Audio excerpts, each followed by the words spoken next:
शुरुआत में हमें एक जेल दिखाया जाता है जहां पर कई खतरनाक कैदी होते हैं। उनमें से एक होता है स्नो, जो कि पहले एक CIA ऑफिसर था। उससे यहाँ पर एक ऑफिसर पूछताछ कर रहा होता है। दरअसल उस पर यहाँ पर आरोप लगाया गया है कि उसने एक CIA ऑफिसर का खून किया है, जो कि उसका ही एक साथी था। उससे जब यहाँ पर पूछा जाता है कि उस रात होटल में क्या हुआ था, देन हम यहाँ पर उस रात होटल का सीन देखते हैं जहाँ स्नो एक सीक्रेट मिशन पर था, क्योंकि CIA टीम से एक आदमी ने गद्दारी की थी। जैसे ही वहाँ पर मारपीट खत्म होती है, उसके पास उसके दोस्त का कॉल आता है, जो कि उसे वहाँ से फौरन ही भागने को कहता है। तो जैसे ही यहाँ से बाहर जाता है, उसकी ही टीम उस पर अटैक कर देती है। वो यहाँ पर सारी चालें समझ रहा था। फिर क्या, बस वो फौरन ही वहाँ से भागने लग जाता है और साथ ही वो ब्रीफ केस भी वो लिए हुए था। भागकर वो मेट्रो के पास जाता है, लेकिन धोखे से वो ब्रीफ केस मेट्रो के अंदर चला जाता है और वो उनके हत्थे चढ़ जाता है। यहाँ स्नो को मालूम होता है कि वो घुसपैठ या कोई और नहीं बल्कि वो फ्रैंक ही था। दरअसल फ्रैंक इनका एक साथी था, जो कि अब मारा जा चुका है उस रात इनकाउंटर में, जिसके कातिल का गुनहगार स्नो को ही ठहराया जा रहा है। लेकिन सबूत के साथ भी वो इस चीज से इनकार कर रहा है। वहीं इसे विश्वास दिलाने के लिए रिकॉर्डिंग भी दिखाई जाती है, लेकिन वो इसे हकीकत नहीं मानता। वहाँ पर हैरी भी आता है, जो कि अपनी चालाकी से सच उगलवाने में लगा हुआ था। इसके बाद हम देखते हैं मेज को, जिसके हाथ में था ब्रीफ केस, और वो एक पब्लिक लॉकर के पास जा रहा होता है। वो लॉकर को खोलता है, ब्रीफ केस को अंदर रख देता है और देन वहाँ से एक गन निकालता है। वो गन नीचे गिर जाती है और उसमें से गोली चल जाती है, जिस कारण वो पब्लिक के हत्थे चढ़ जाता है। अब ये है एबली, जो कि यूनाइटेड स्टेट के प्रेसिडेंट की बेटी है। दरअसल एबली को स्पेस में जाना था, उनका इंटरव्यू लेने, जिन्हें वहाँ पर कई सालों से कैदी बनाकर रखा गया है। एबली को यहाँ पर यह मालूम करना था कि वहाँ उस जेल में किसी तरह की गैर कानूनी चीजें तो नहीं हो रही। दरअसल यहाँ पर कई सारे देशों से कॉन्ट्रैक्ट साइन किया गया था, पर उनके जेल की जो कैपेसिटी थी वो सिर्फ 5 लाख लोगों की ही थी। एबली का यहाँ पर यह सवाल होता है कि जेल के कैदियों को ज्यादा नींद लेने के लिए क्यों मजबूर किया जाता है, बल्कि इस वजह से उन्हें मेंटल इलनेस भी हो सकती है, पर इसका उससे कोई भी जवाब नहीं मिल पाता। जब एबली MS-1 में जाती है, जहां पर सभी को हाइपर स्लीप में रखा गया था, वहां एक कैदी को उठाया जाता है एबली के इंटरव्यू के लिए। कैदी का नाम था हैडल, जो कि मर्डर के केस का दोषी था। हाइपर स्लीप की वजह से उसकी एक आंख भी डैमेज हो चुकी थी। एबली को यहाँ पर उसके अब तक के एक्सपीरियंस को जानना था। यहाँ पर उसका एक बॉडीगार्ड भी उसके साथ होता है, जो कि अपने साथ एक गन छिपाकर लाया हुआ था, क्योंकि वहाँ पर लीगली कोई भी हथियार ले जाना अलाउ नहीं था। हैडल यहाँ पर गन को छीनकर उन लोगों पर ही उल्टा हमला कर देता है, जिससे वहाँ पर एक धमाका होता है और वो खुद को आजाद करा ले जाता है। एबली के पैर में वो गोली भी मारता है, पर एबली उल्टा उसे ही एक चैम्बर में लॉक करके वहाँ से भाग जाती है। दूसरी तरफ हमें मालूम होता है कि स्नो को यहाँ पर मर्डर केस और साथ ही देश के साथ गद्दारी करने की वजह से 30 साल की सजा सुनाई गई थी। दूसरी ओर वही हैडल होता है, जो कि उस जेल के कंट्रोल रूम में घुस जाता है, जहां पर साइंटिस्ट जो कि विदाउट सिक्योरिटी थे, वो उन पर भी अटैक करता है और अपने कुछ साथियों को वहां पर वो आजाद करा ले जाता है, जो कि काफी टाइम से हाइपर स्लीप में थे। सभी टीम वर्क में काम कर रहे होते हैं। इधर उधर सिक्योरिटी को वो खत्म करने में लगे हुए थे। जहाँ पर एलेक्स होता है, वो की सबसे खतरनाक प्रिजनर था। जेल में बढ़ने वाले इस खतरे से सभी को अलर्ट किया जाता है। ये जानकारी यहाँ पर प्रेसिडेंट को भी मिलती है। वो समझ रहा था कि ये कंडीशन जो है वो अंडर कंट्रोल हो सकती है, और वहाँ पर उसकी बेटी भी फंसी हुई थी। वहीं हम देखते हैं हैडल, जो कि एबली का फायदा उठाने की यहाँ पर कोशिश करता है, जिसे एलेक्स बचा लेता है। यहाँ पर जो भी कैदी अपने दिमागी संतुलन को खो रहे थे, वो एलेक्स द्वारा मारे जाते हैं। यहाँ स्नो को एक टास्क मिलता है प्रेसिडेंट की बेटी को बचाने का, जिसके लिए वो यहाँ पर ना कर देता है। पर जैसे ही उसे यहाँ पर ये जानकारी मिलती है कि मेज भी वहीं पर है, स्नो इस मिशन के लिए हाँ कर देता है। प्रेसिडेंट को दिखाने के लिए वहाँ पर स्पेस में एक सिक्योरिटी गार्ड को वहाँ से नीचे फेंक दिया जाता है। इन्हें यहाँ पर ये जानकारी बिल्कुल भी नहीं थी कि प्रेसिडेंट की बेटी एबली भी वहाँ पर मौजूद है, वरना वो उसे ही टारगेट करते थे। कुछ ही टाइम बाद वहाँ पर प्रेसिडेंट का एक रिप्रेजेंटेटिव पहुँचता है। वो दरअसल एक चाल थी एबली को बचाने के लिए। साथ ही स्नो भी वहाँ पर पीछे के रास्ते से एंटर कर जाता है। वो व्यक्ति यहाँ पर एलेक्स को एक ऑफर देता है कि तुम में से हर कोई बाहर नहीं जा पाएगा। पूरी रिप्रेजेंटेटिव जो था वो एक घायल होस्टेस को अपने पास बुलाता है, जो कि एबली थी। देन यहाँ पर हो जाता है पंगा। हैडल जो था वो एबली को यहाँ पर नहीं जाने देता। वो एक दूसरे होस्टेस को गोली मार देता है और उसे जाने के लिए बोलता है। स्नो पीछे के रास्ते से जब आता है, उसे एक कैदी देख लेता है। वहीं एलेक्स यहाँ पर सारा कुछ समझ गया था। वो उस रिप्रेजेंटेटिव को गोली मार देता है क्योंकि सारा खुलासा यहाँ पर हो गया था। एबली प्रेसिडेंट की बेटी है और हेडल यहाँ पर एलेक्स का सगा भाई है।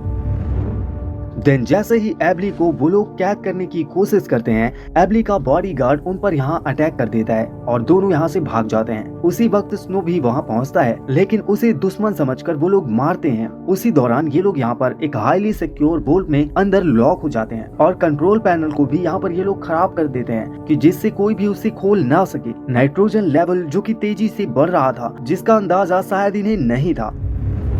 एलेक्स यहाँ पर एक इंजीनियर को गोली मारता है और लॉक को उसे खोलने को कहता है। देन वहीं पर एक दूसरा इंजीनियर होता है, वो कहता है कि ये गेट मैं खोल दूंगा, वो भी 5 मिनट के अंदर। अगर मैंने नहीं खोला तो मुझे तुम गोली मार देना। दूसरी ओर स्नो कुछ और ही कामों में लगा हुआ था, लेकिन एमिली के पास यहाँ पर ज्यादा वक्त नहीं था क्योंकि नाइट्रोजन लेवल कमरे में पूरी तरह से बढ़ता जा रहा था। देन जैसे ही ये जानकारी बॉडीगार्ड को होती है, वो खुद को गोली मार देता है जिससे कि ऑक्सीजन बच सके। स्नो भी यहाँ पर एबली को बचाने के लिए आ गया था। स्नो देखता है यहाँ पर एबली को बचाने के लिए उसे एक ब्लेड जैसी कुछ चीजों से होकर गुजरना होगा। दरअसल ये एक एंटी ग्रेविटी डिवाइस है जिसमें स्नो को कुछ भी नहीं होता। वहाँ पर एक आदमी भी था जो कि उस पर हमला करता है। वहाँ से वो किसी तरह बचता है और वो पहुँचता है तो वो देखता है कि एमिली बेहोश हो चुकी है। स्नो का एक डिवाइस एमिली को होश में लाने के काम आता है। स्नो वहाँ पर बॉम्ब लगाकर वहाँ से भागता है। जैसे ही एलेक्स वहाँ जाता है अंदर, बॉम्ब वहाँ पर ब्लास्ट हो जाता है जिसमें कि कुछ आदमी मारे जाते हैं। स्नो यहाँ पर एमिली को रेस्क्यू क्वाड का मैप दिखाते हुए अपने दोस्त मेज को ढूंढने के लिए निकल जाता है, पर जाते ही एलेक्स की अनाउंसमेंट होती है कि वो एमिली को जिंदा ही देखना चाहता है। स्नो यहाँ पर अब उसे अकेला नहीं छोड़ सकता था। एबली के बाल छोटे कर वो उसकी नाक में एक जोरदार मुक्का मारता है जिससे कि उसे कोई भी पहचान न सके। साथ ही कैदी की यूनिफॉर्म भी वो पहन लेती है। प्रेसिडेंट यहाँ पर खुद एलेक्स से बात करता है जो कि कहता है हमें कुछ ही घंटों में बाहर करो वरना तुम्हारी बेटी सही सलामत नहीं बचेगी। स्नो यहाँ पर अपने दोस्त को ढूंढने लगा था। उसी बीच एबली को कुछ कैदी रोक लेते हैं। स्नो को गैंग का पासवर्ड पूछा जाता है तो वो नहीं बता पाता। उस कंडीशन में सभी स्नो पर यहाँ पर हमला करते हैं। किसी तरह बचते बचाते वो यहाँ पर मेज से मिलता है, लेकिन मेज की यहाँ पर दिमागी हालत बिगड़ चुकी थी। उसे कुछ भी यहाँ पर याद नहीं था। एबली के कहने पर स्नो उसे वहीं पर छोड़कर आगे बढ़ता है। दोनों लेवल 5 की ओर पहुँच रहे थे। वहीं हम देखते हैं मेज जो कि एक एयरलॉक चैम्बर में फंस जाता है और यहाँ इसका इतना भी दिमाग काम नहीं कर रहा था कि वो उस लॉक को खोल सके। मेज स्नो को कुछ बता रहा था पर उसे कुछ समझ नहीं आता। बस देखते ही देखते मेज की वहाँ पर मौत हो जाती है। देन स्नो काफी उदास हो जाता है। फिर दोनों ही लेवल 5 पर आते हैं। उन्हें यहाँ पर एक ही क्वाड नजर आता है, बल्कि वहाँ पर 2 क्वाड होने चाहिए थे। मगर स्नो यहाँ पर जान रहा था कि वो अब बाहर नहीं जा पाएगा। तभी यहाँ पर वो पहले एबली को रवाना करता है। स्नो को बहुत खुशी होती है कि उसने अपने मिशन को कंप्लीट किया, पर वो देखता है कि एबली जो थी वो अभी रवाना नहीं हुई थी। पर एबली यहाँ पर कहती है कि मैं और भी लोगों को बचाना चाहती हूँ। यहाँ एबली स्नो के सामने एक ऑफर रखती है कि तुम इन लोगों को बचाने में मेरी मदद करो, तुम्हें तुम्हारा ब्रीड केस मिल जाएगा। हम यहाँ पर देखते हैं हेडल का सारा दिमाग यहाँ पर हिल चुका था। वो एबली के लिए सभी की जान लेने पर उतारू हो गया था, लेकिन एबली उसे बताती है कि वो कहाँ पर है। तब पर भी सभी लोग हेडल द्वारा मारे जा रहे थे। वो दूसरे लेवल पर जाने वाले थे पर वो बिगड़ी हुई थी, जिससे वो एक सीक्रेट लैब में पहुँच जाते हैं जहाँ कई सारी बॉडीज मौजूद थी जिन पर अमेरिकन द्वारा एक्सपेरिमेंट किया गया था। उन्हें वहाँ से निकलने का मौका नहीं मिलता। उसी दौरान एलेक्स स्नो को वहाँ पर नीचे फेंक देता है। एलेक्स एमिली को अपने साथ कंट्रोल रूम में लेकर जाता है। सभी लोग हेडल द्वारा यहाँ पर मारे जा चुके थे। हेडल एलेक्स को बहुत ही ज्यादा पीटता है क्योंकि सभी लोगों के मरने के बाद सेल को कंट्रोल कौन करेगा। इस कंडीशन में कुछ ही घंटों बाद वो सेल अर्थ से टकरा जाएगा। एलेक्स प्रेसिडेंट को वहाँ पर उन्हें निकालने को बोलता है। एलेक्स को एबली के लोग वहाँ पर घेरे हुए थे। एबली को वो सभी पीछे हटने को बोलते हैं, पर एबली अपने पिता को कहती है यहाँ सभी लोग मर चुके हैं और जो लोग बचे हुए हैं वो भी जिंदा नहीं जाने चाहिए। प्रेसिडेंट अपनी बेटी को बचाने के लिए इस पर एक्शन नहीं ले पा रहा था क्योंकि उस पर जो भी पावर थी वो स्क्वाड ने छीन ली थी और उस बेस पर हमला करने का ऑर्डर दे देता है। हेडल की सुई जो कि एबली पर ही अटकी हुई थी, जिसका वो इस्तेमाल करना चाहता था। एलेक्स उसे समझाता है जो कि एलेक्स को भारी पड़ जाता है। हेडल उसे ही मारने लग जाता है।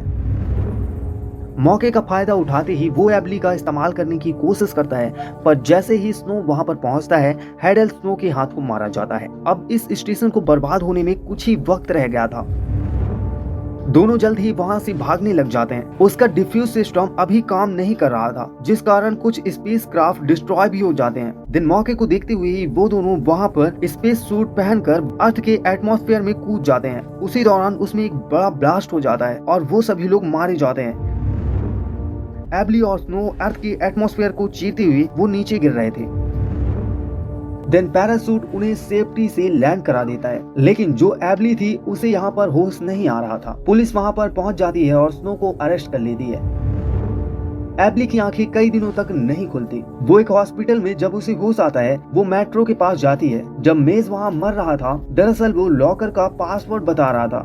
एबली उस लॉकर के पासवर्ड को ढूंढती है, ब्रीफकेस निकाल लेती है। इसके बाद देखते हैं वहीं पर होटल जहाँ फ्रैंक की मौत हुई थी। यहाँ हमें मालूम चलता है कि स्कॉट के साथ धोखा हुआ था। दरअसल वहाँ पर बड़े बड़े शीशे कुछ और ही दिखा रहे थे। सबूतों की बिना पर CIA ऑफिसर को बेगुनाह ठहराया जाता है और उसे छोड़ दिया जाता है। अगले सीन में हम देखते हैं स्नो और हैरी को, जो कि स्नो के बिना पासवर्ड बताए ही ब्रिस्किट को खोल लेता है। देन वो यहाँ पर पकड़ा जाता है। स्नो उसे कहता है कि मैंने जब तुम्हें पासवर्ड नहीं बताया तो तुमने ब्रिस्किट को कैसे खोला। यहाँ हमें मालूम चल जाता है कि हैरी वो घुसपैठिया था। CIA के सीक्रेट्स जो थे वो यही लीक कर रहा था। दरअसल ब्रीफकेस हमेशा से खाली ही था। उसमें क्या राज था, ये मेज की मौत के साथ ही दफन हो गया। स्नो यहाँ पर फ्रैंक की मौत का गुस्सा हैरी पर ही उतारता है और इसकी एक आंख को यहाँ पर वो जख्मी कर देता है। देन उसे अरेस्ट कर लिया जाता है। स्नो के सारे आरोपों को यहाँ पर हटा दिया गया था और वो यहाँ पर आजाद था। जब वो अपने लाइटर से अपनी एक सिगरेट को जलाता है, उसमें से वहां पर एक मेमोरी कार्ड निकलता है जो कि फ्रैंक द्वारा दिया गया था। इसका मतलब वो जिस चीज को इतने टाइम से ढूंढ रहा था वो उसके ही पास थी। एबली यहाँ पर स्नो से मिलने आती है, जिसने उसकी इतनी ज्यादा मदद की। इसके लिए वो उसे शुक्रिया कहती है और बस यहाँ पर दोनों की एक लव स्टोरी की शुरुआत हो जाती है। दिन यहीं पर ये सब दिखाते हुए ये मूवी समाप्त हो जाती है।